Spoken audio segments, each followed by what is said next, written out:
नमस्कार। दिव्य ज्योतिष परामर्श केंद्र में आप सभी लोगों का हृदय से स्वागत है। मित्रों, आज हम चर्चा करने वाले हैं राजनीति को लेकर के। आज की इस दुनिया में प्रत्येक व्यक्ति नेता बनना चाहता है, राजनीति में अपनी किस्मत आजमाना चाहता है। आज के दौर में सबको कहीं न कहीं ये लगता है कि जब तक हम राजनीति के क्षेत्र में नहीं जाएंगे, हम कोई बड़ा काम नहीं कर पाएंगे और अपना नाम रोशन नहीं कर पाएंगे। तो बहुत सारे लोग हैं, कुछ लोग जन सेवा की भावना के साथ राजनीति में जाना चाहते हैं, लोक कल्याण की भावना के साथ राजनीति में जाना चाहते हैं, और कुछ लोग स्वयं अपने कल्याण के लिए राजनीति में जाना चाहते हैं। तो आइए बात करते हैं कि राजनीति में जाने के लिए हमारी कुंडली में ग्रहों की क्या स्थिति होनी चाहिए, किन ग्रहों पर निर्भर करता है कि हम राजनीति के क्षेत्र में जाएंगे और राजनीति के क्षेत्र में सफल होंगे। तो यदि ये बात किया जाए ग्रहों की, तो सबसे पहले हम चर्चा करेंगे राहु के ऊपर कि यदि आपको राजनीति के क्षेत्र में जाना है तो आपकी कुंडली में सबसे पहले राहु का शुभ और बलवान होना परम आवश्यक है। राहु का आपकी जन्म कुंडली के 10वें भाव से किसी न किसी रूप में संबंध होना ही चाहिए। अब चाहे 10वें भाव पर उसकी दृष्टि पड़ जाए या फिर 10वें भाव में वह खुद स्थित हो जाए। यदि 10म भाव से राहु का संबंध बनता है, वैसे 10म भाव में राहु का होना राजनीति के लिए बहुत ही श्रेयस्कर समझा जाता है। मैं राहु पर इसलिए विशेष बल दे रहा हूं क्योंकि राहु की विशेषता होती है छल, कपट, प्रपंच, साम, दाम, दंड, भेद। तो राजनीति एक ऐसा फील्ड है, एक ऐसा क्षेत्र है जहां पर इन सारी चीजों की आवश्यकता पड़ती है, छल की भी, कपट की भी, प्रपंच की भी, और साथ ही साथ साम, दाम, दंड, भेद की भी। तो यदि आपका राहु बलवान रहेगा, राहु शुभ रहेगा, राहु का 10म भाव से संबंध रहेगा, तो जाहिर सी बात है आप राजनीति में एन केन प्रकारे एंट्री करेंगे, प्रवेश पाएंगे और राजनीति में आपको सफलता मिलेगी। आप राजनीति के क्षेत्र में आगे जाएंगे। लेकिन वहीं पर कुछ और ग्रहों की भी स्थिति को देख लेना चाहिए। जैसे पहले नंबर पर हम यहाँ चर्चा करेंगे गुरु की। गुरु ज्ञान का प्रतीक है। तो राजनीति के क्षेत्र में जाने के लिए आपके अंदर ज्ञान का होना आवश्यक है। अब गुरु का 9वें भाव से संबंध हो जाए, केंद्र से संबंध हो जाए, त्रिकोण से संबंध हो जाए, गुरु बलवान हो जाए आपकी कुंडली में, तो प्रचुर मात्रा में आपके अंदर ज्ञान होगा और फिर ज्ञान को लेकर के आप राजनीति के क्षेत्र में अपनी किस्मत को आजमा सकते हैं।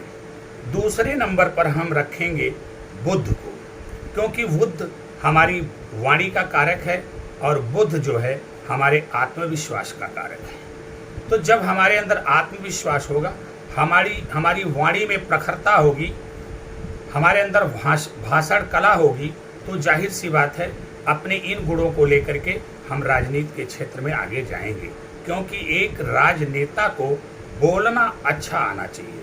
जब वो अच्छा बोलेगा तो उसकी वाणी से जनता प्रभावित होगी, और वाणी से जनता प्रभावित होगी तो जाहिर सी बात है राजनीति के क्षेत्र में जनता द्वारा उसे समर्थन प्राप्त होगा।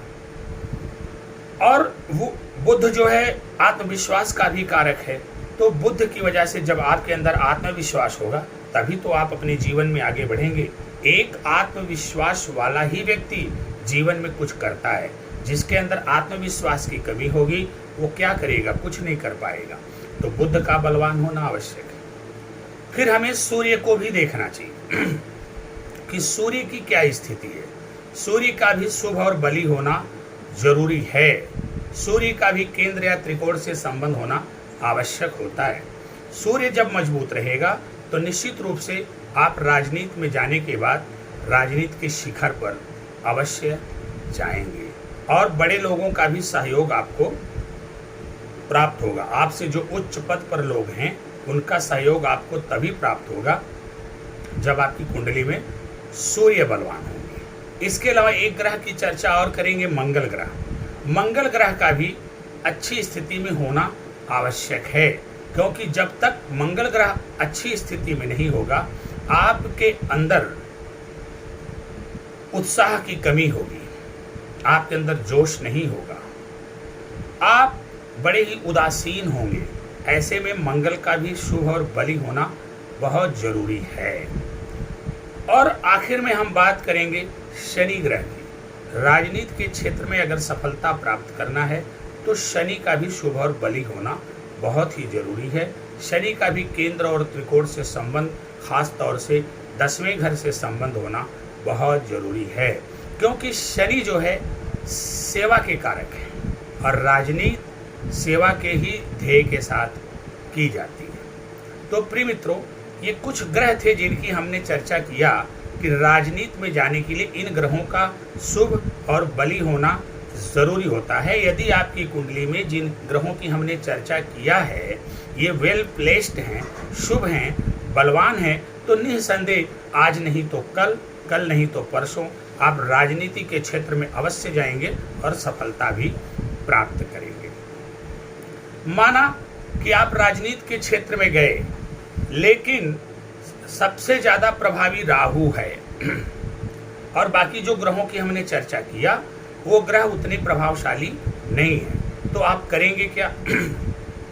जैसे राहु अगर प्रभावी है आपके साथ, आप छल कपट प्रपंच में बहुत ही आगे रहेंगे, आप सामदाम दंड भेद में भी बहुत आगे रहेंगे, आप कुछ अनैतिक कार्य करेंगे जिसकी वजह से राजनीतिक सफर तो आप शुरू कर ले जाएंगे, राजनीति में अच्छे पोजीशन पर भी जाएंगे, लेकिन राहु का प्रभाव चूंकि आपके अंदर ज्यादा होगा, अन्य जो ग्रह हैं उनके प्रभाव कम होंगे, तो कहीं न कहीं अंत में आपके साथ इस प्रकार की घटना देखी जा सकती है कि किसी स्कैंडल में, किसी घोटाले, किसी मामले में आप फंसेंगे और आपका राजनीतिक कैरियर पूर्णतया समाप्त हो जाएगा। लेकिन राहु के साथ साथ यदि गुरु भी बलवान हो जाए, राहु के साथ साथ अगर गुरु बलवान हो जाएगा तो कहीं न कहीं गुरु आपको अनैतिक कार्यों को करने से रोकेगा, फिर आप समाज सेवा की भावना के साथ राजनीति के क्षेत्र में कार्य करेंगे, अनैतिक कार्यों से अपने आप को दूर रखेंगे और मिला जुला के तब आपका राजनीतिक जीवन जो है बहुत ही सुखमय होगा और दीर्घकालिक होगा। आप अच्छे पद पर जाएंगे और जनता की, देश की सेवा करेंगे।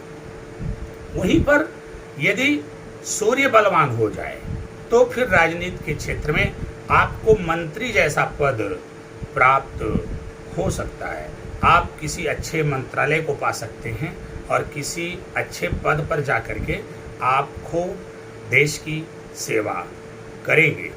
वहीं पर अगर मंगल सही है तो फिर यही स्थिति रहेगी जो कि मैंने सूर्य के लिए चर्चा किया कि मंगल के सही होने पर भी आप राजनीति के क्षेत्र में अच्छे पद प्रतिष्ठा को प्राप्त करेंगे।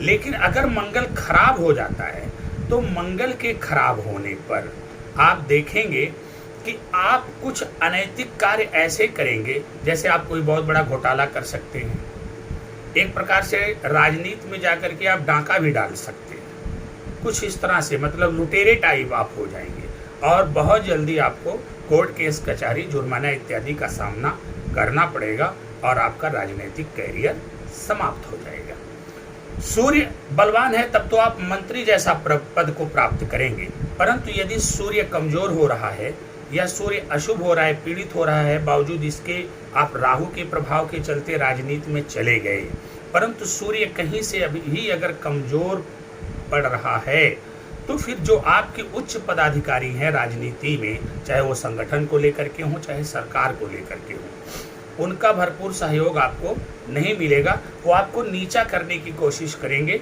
और एक दिन आपकी ज़िंदगी में ऐसा आएगा कि आप जो है धीरे धीरे समाप्त हो जाएंगे। और वहीं पर अगर बुध बलवान हो, शुभ हो, राहु के साथ साथ बुध की स्थिति अच्छी हो तो आप बातचीत करने में निपुण होंगे, आपके अंदर आत्मविश्वास बहुत ज़्यादा होगा। आप चाहे जैसा भी कार्य करते रहे हों, राजनीति के क्षेत्र में, लेकिन समय आने पर आप अपनी वाणी का प्रभाव दिखा करके, आप अपनी भाषण कला का प्रयोग करके निश्चित रूप से जनता को मोहने का काम करेंगे और उसमें सफलता हासिल करेंगे। लेकिन वहीं पर अगर बुध जो है कमज़ोर हो जाएगा तो आप राहु के प्रभाव में आकर के राजनीति में चले तो जाएंगे, लेकिन आपके अंदर आत्मविश्वास की कमी होगी, बोलने की क्षमता नहीं होगी आपके अंदर, आपकी भाषण कला अच्छी नहीं होगी, आपकी वाणी प्रभावशाली नहीं होगी, जिसके कारण धीरे धीरे आप निस्तेज होते चले जाएंगे और आपका राजनीतिक कैरियर चौपट हो जाएगा। परंतु वहीं पर शनि की बात करें, अगर शनि भी प्रभावी है, राहु के साथ साथ शनि भी सपोर्ट कर रहे हैं राजनीति के लिए, तो ऐसा व्यक्ति जो होता है वो जमकर समाज सेवा करता है।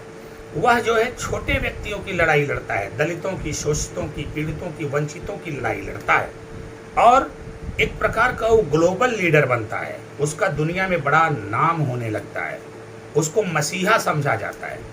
परंतु वहीं पर अगर शनि पीड़ित हो जाए या खराब स्थिति में हो जाए तो ऐसा व्यक्ति जो है शुरुआत तो करता है कि हम जनता की सेवा करेंगे, हम पिछड़े दलित समाज की सेवा करेंगे, शोषित वंचित समाज की सेवा करेंगे, इसके नाम को लेकर के वह राजनीति में स्थापित तो हो जाता है, लेकिन सर्वथा विपरीत कार्य करता है, जिसके कारण बहुत जल्दी ही उसका राजनीतिक कैरियर समाप्त हो जाता है। वहीं पर अगर शुक्र जो है बली हो जाए तो ऐसा व्यक्ति जो होता है, अगर शुक्र अच्छी स्थिति में है तो यह व्यक्ति समाज सेवा तो करता ही है, अच्छा कार्य करता है, लेकिन साथ ही साथ राजनीति के माध्यम से अपने लिए लग्जरी सुविधा भी खूब बढ़ाने का प्रयास करता है।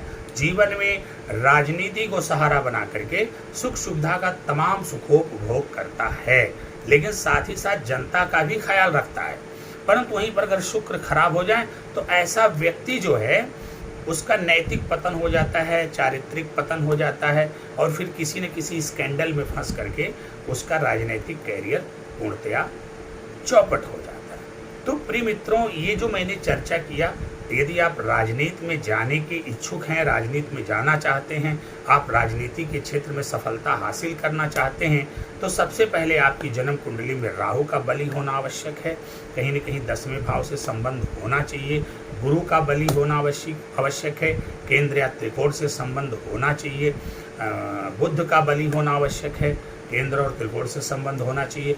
उसी तरह से शुक्र हैं, सूर्य हैं, मंगल हैं, इनका कहीं न कहीं केंद्र और त्रिकोण से संबंध होना बहुत ही जरूरी है। इनका शुभ होना बहुत जरूरी है अगर आप राजनीति में स्थिरता चाहते हैं, कामयाबी चाहते हैं, ऊंचाई चाहते हैं। तो यदि राजनीति के क्षेत्र में आप आगे जाना चाह रहे हैं और निरंतर प्रयासरत हैं और बहुत मेहनत कर रहे हैं, अथक परिश्रम कर रहे हैं, उसके बाद भी आप राजनीति के क्षेत्र में सफल नहीं हो पा रहे हैं, तो एक बार आपको चाहिए कि अपनी जन्म कुंडली को किसी विद्वान ज्योतिषी से दिखवा लें और दिखवाने के बाद ग्रहों की स्थिति को समझ करके उनके लिए क्या उपचार है, क्या उपाय है, उसको कर लें।